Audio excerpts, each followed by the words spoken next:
Yan mga ka-offer, may tanggap ulit tayo na yung GBC, old GBC component. So yan ang model niya. So yan, i-plug in muna natin kung ano pa ang problema niya. So ayan, nakikita natin yung sa una yung problema, yung nakabukas na yung disk niya sa yung BCD niya.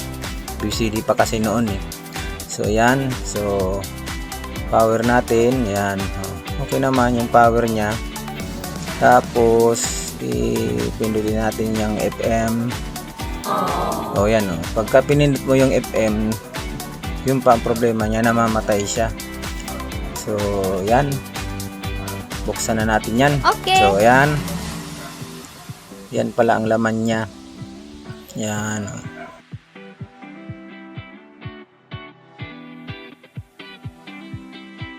Yan o. Yan na tatlong yan. Tatanggalin natin yan, aalisin na natin yung disk na yan. Kilala kong kaliskis mo, oy. Kasi yan, sira na talaga yan.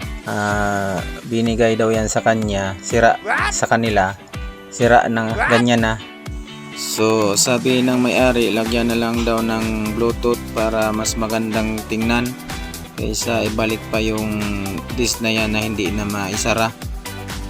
Tapos sira na pala ang disk niyan tsaka yung mga motor, kaya di na nagana.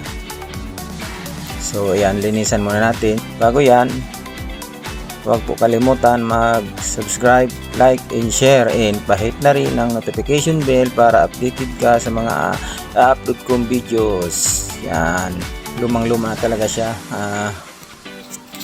Ano na, nangitim na yung board niya. Nagbigay na pala dyan yung may-ari na pambili ng Bluetooth module. Sabi ko sa kanya, siya na lang mag-order sa online. So tayo pa rin, binigay pa rin sa atin yung pambili. Kaya tayo na ang bumili. Kaya pala ayaw na bumukas niyan.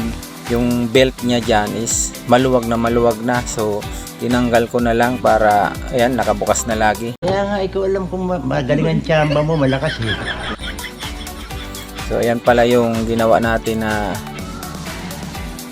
nilagyan natin ng Bluetooth module. So ayan yung wiring niya.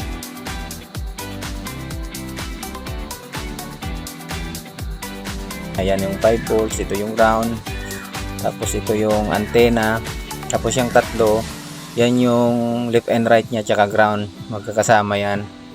So doon natin, pakita natin sa likod. Yan. So diyan ko siya itinap.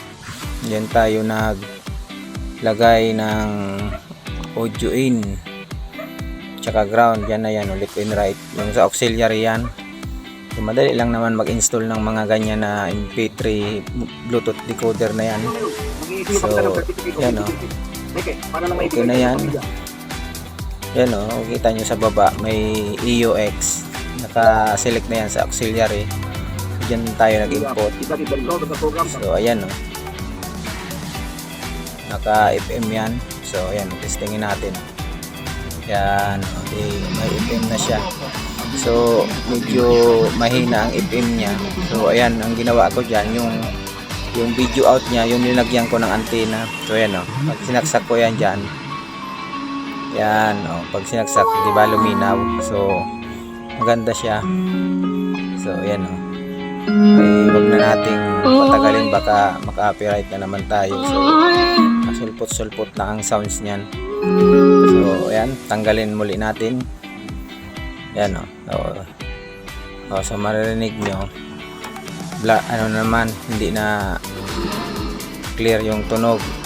Pag nilagay natin ulit, yan, so clear na naman siya. So yan, hanggang dyan na lang po ating video. Maraming salamat. Be blessed. Shalom.